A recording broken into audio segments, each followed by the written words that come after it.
নমস্কার, কেমন আছেন সকলে? আমি সুদীপ্ত শিলিগুড়ি থেকে আমার আরেকটি নতুন ব্লগে আপনাদের সকলকে স্বাগত জানাই। আজকে মূলত বুধবার। আজকে কিন্তু আমাদের এখানে এবং সব জায়গাতেই রং খেলা, হোলি। তো কালকে ছিল দোলযাত্রা, আমাদের বাড়িতেও দোলযাত্রা অনুষ্ঠিত হয়েছে।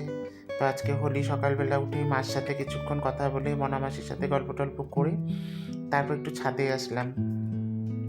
কালকে ছাদে আসিনি, তো সেই জন্য মিলন তিথির সাথে আমার দেখা হয়নি। আর আপনারা তো জানেন, ওদের সাথে আমার দিনে একবার কথা না বললে মন ভালো লাগে না। দাঁড়ান একটু ঠাকুর করে প্রণাম করে নিয়ে ব্যাস হয়ে গেছে। এখানে দেখুন আমার পিস লিলি গাছটাও কি সুন্দর হয়েছে, আর ফুল ফুটতে শুরু করেছে এখন। এই গাছটা না বহু বছরের, আমাদের এখানে একবার পুষ্প প্রদর্শনী এসেছিল। আমি তখন বেশ ছোট, তখন মানে স্কুলে পড়ি, তখন আমি এই গাছটা দার্জিলিংয়ের স্টল থেকে কিনেছিলাম। আর এখন সেই গাছটা কত বড় হয়েছে, ও চারা দেয়, আমি কত জায়গায় চারা বসাই, অনেককে দিয়েওছি। এই যে মিলন তিথি দেখেই আমাকে তুত্তুর করতে শুরু করেছে। ওদের গায়ে এত সুন্দর রং দেখলে মনে হয় সারা বছরই ওদের দোল লেগেই আছে। আর ওদের স্বভাবও এত ভালো, দুজনের খুব মিল। ওদের দেখে মানুষে মানুষে ভেদাভেদি যেন ভুলে যাওয়া যায়। যেই ক্যামেরাটা সামনে নিয়ে যাই অমনি তিরবির করে, দেখুন এদিক ওদিক। আর ওরা ভীষণ হেলদি, দেখবেন দৌড়াদৌড়ি সব সময় করে। আজকে জগাই মাথায় নেই, কিন্তু বকুল প্রিয়া এসছে। এই যে বকুল এখানে বসে আছে, আমাকে ক্যামেরাটা দেখেই ও দৌড় দেবে, খুব চালাক। এই যে দেখুন প্রিয়াও আছে ওপরে, আমি আওয়াজ পাচ্ছি, দাঁড়ান দেখি তো খুঁজে কোন দিকে গেছে, বুঝতে পারছি না। ওই যে পেয়েছি, এই যে দেখুন বসে আছে, ওখান থেকে আমাকে ডাকছে, ওই মিলন্তি থেকে ডাকছে।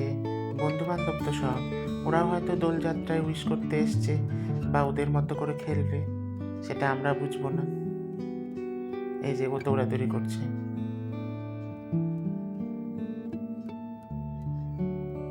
এই দেখুন এটাও বসে আছে এখানে, উড়ে চলে গেল এখন।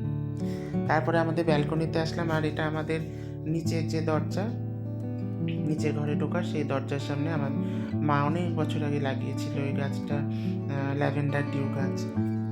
এই গাছটাতে বছরে 3-4 বার ফুল আসে, আর এত সুন্দর গন্ধ, মানে কি বলবো আপনাদের। এই ফুলগুলো প্রথমে পার্পল কালারের ফোটে, তারপরে আস্তে আস্তে হালকা পার্পল হয়ে হোয়াইটিশ হয়, আর গন্ধটা মানে মারাত্মক। ওখানে বিকেলবেলা বসতেই পারবেন না বারান্দায়, এত সুন্দর গন্ধ ছাড়ে, মাতাল হয়ে যাবে। এখনও খেলা টেলা শুরু হয়নি, রং খেলা, তাই রাস্তাঘাট ফাঁকা। তো আমি একটু বেরোলাম এখন রং খেলার জন্যই। তো কৌশিকদের বাড়ি যাবো আর কি। কালকে পুজো হয়েছিল, কালকে পূর্ণিমা ছিল, বাড়ির বাইরে তো অন্ন প্রসাদ দেওয়া যাবে না, তাই ফ্রিজে রেখে দিয়েছিলাম। আজকে ওদের বাড়িতে প্রসাদও দেবো, দোলও খেলতে যাবো, ও আর আমি বেরোবো। তো চলে এসেছি ওদের বাড়িতে, এসে প্রায় আবির খেলা হলো, কালকে তো আসিনি। কৌশিককে দিলাম, কাকিমাকে প্রণাম করলাম। ওই যে কাকিমা দেখুন দাঁড়িয়ে আছে আবির হাতে করে। তারপরে আমরা সবাই খেলে ফটো তুললাম, ভিডিও শ্যুট করলাম, ওই যে আপনাদের ওরাও দেখছে। তারপরে একটু ভাবলাম আসার সময় হাকিমপাড়ায় কামাখ্যা মিষ্টান্ন ভাণ্ডার থেকে একটু মিষ্টি খাই। ছানার পায়েস খাওয়ার ইচ্ছা ছিল, কিন্তু ছানার পায়েস আজকে শেষ হয়ে গেছে, তাই লট চমচম খেলাম। তারপরে রোহিতদের বাড়ির সামনে আসলাম, ও ফোন করেছিল, ওই আসছিল আমাদের বাড়ির সামনে। তো আমি বললাম না দাঁড়াও, আমরাই যাচ্ছি, তোমার আর আসতে হবে না। তো তারপরে আমি আর ও, কৌশিক, আমরা সবাই খুব খেললাম। ও তো খুব ফুর্তিবাজ, নাচানাচি করবে, এখন অনেক কিছু করবে, আমাকে দেখে খুশিও হয়েছে। তো দুই ভাইতে একটু নাচানাচি করে নিলাম এখানে। আমাকে মাফ করবেন, আমি কিন্তু খুব একটা নাচতে টাচতে পারি না, ওই চষে পড়ে যতটুকু আর কি পা তোলালাম। এটা ওই আমাদের রোহিতেরই কোনো ভাইয়ের বন্ধু বোধ হয়। এটাই তো আমাদের কৃষ্টি বলুন, বড়দের পায়ে আবির দিয়ে প্রণাম করা, বড়রা ছোটদের আশীর্বাদ করা, এগুলোই তো লেগে থাকে। তো যাই হোক, তারপরে আমরা রাস্তার মধ্যে একটু বিস্কুট কিনে আমাদের কুকুরদের একটু খাওয়ালাম, আজকে দিনটা ভালো। তারপরে আমি চলে এসেছি আমার মেজদার বাড়িতে। মেজদার নাতনিরা আমার সাথে খেললো, এটা মেজদার মেয়ে, ওর সাথে আমিও খেললাম। মেজদা মেজ বৌদির পায়ে একটু আবির দিলাম। দাঁড়ান ওদের একটু দেখাই, এটা হচ্ছে আমার মেজদা আর মেজ বৌদি, আমাদের বংশের। তোদের বাড়িতে আমি আসি মোটামুটি প্রতিবার, গতকাল ছিল ওদের বাড়িতে মনসা পুজো, তো আমায় আসতে বলেছিল, কিন্তু কালকে তো আসতে পারিনি, কৌশিকও ছিল না। একা একা অত দূর যাবো গ্রহণের পরে, সেই 7:30টার দিক, তো আর যাইনি, আজকে দেখা করে আসলাম। তারপরে একটু বিজেপিতে আসলাম, এই দেখুন এখানে কি ভিড়।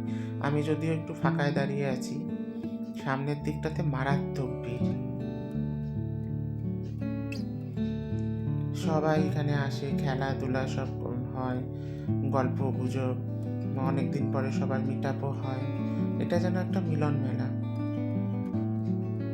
তারপরে আমি কৌশিককে বললাম যে এখানে রোহিতের জন্য দাঁড়িয়েছিলাম, ওর তো আসতে দেরি করছে, মানে চলো আমাদের পাড়ায় যাই, ডাবগ্রাম মাঠ আমার বাড়ির সামনে, আমার পাড়ার মাঠ, এখানে বাচ্চুদা দাঁড়িয়ে আছে, আরেকটা দাদার সাথে আমরা হোলি টোলি খেললাম, খেলে কৌশিককে নামিয়ে দিয়ে বাড়িতে আসলাম। আর আমার অবস্থা দেখুন, কৌশিকের মাসির বাড়িও গেছিলাম, ওর মাসি আবার আমাকে আর কৌশিককে ফ্রাইড রাইস আর হাঁসের ডিমের তরকারি খাওয়ালো, ওর মাসি মাংস খায় না তাই জন্যে।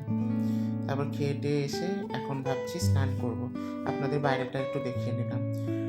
আর আমি তো রং খেলি না, আমরা শুধু আবিরই খেলি। যাই হোক, তারপরে স্নান টান করে ফ্রেশ হয়ে একটু খাওয়া দাওয়া করে শুয়েছিলাম। এখন সন্ধ্যাবেলা ভাবলাম মনামাসিকে একটু বাড়িতে পৌঁছে দিয়ে আসি, কিন্তু গাড়ি স্টার্ট দিতে গিয়ে দেখলাম গাড়ি আবার পাংচার হয়েছে। কালকে আমাকে টায়ারটা চেঞ্জ করতেই হবে, কিছু করার নেই। তাও মনামাসিকে টোটোতে উঠিয়ে দিয়ে আসি, মেয়ে মানুষ, রাত্রিবেলা রং খেলার দিন, যদি রাস্তায় সমস্যা হয়। তো মনামাসি বলছে চলো হেঁটে হেঁটেই যাই, তো টোটোও পেয়ে গেছি, মনামাসিকে উঠিয়ে দিয়ে আমি এখন বাড়ির উদ্দেশ্যে যাচ্ছি। এখানে ছোটনদা বলে এক দাদা আছে, ওর সাথে একটু গল্প করলাম, বলছে যে আগে পরিবেশটা অন্যরকম ছিল, এখন একদমই চেঞ্জ হয়ে গেছে। তো আমি বললাম যে যুগের সাথে তো সব কিছুই পরিবর্তন হয়, তাই এই রং খেলারও পরিবর্তন হয়েছে। যাই হোক, আমরা তো মানুষ, পরিবর্তনশীল, বিবর্তনটা আমাদের মানতে হবে, এটাই জীবন। তো এইসব কথা টথা বলে বাড়ির উদ্দেশ্যে রওনা হলাম, বাড়িতে পৌঁছেও গেছি, গেট খুলে ঢুকছি, দাঁড়ান গেটটা আটকে নিয়ে হয়ে গেছে। তো আজকের ভিডিওটাও তাহলে এখানেই শেষ করছি। আমার ভিডিওটা একটা লাইক করবেন, ভালো লাগলে শেয়ার আর সাবস্ক্রাইব করবেন।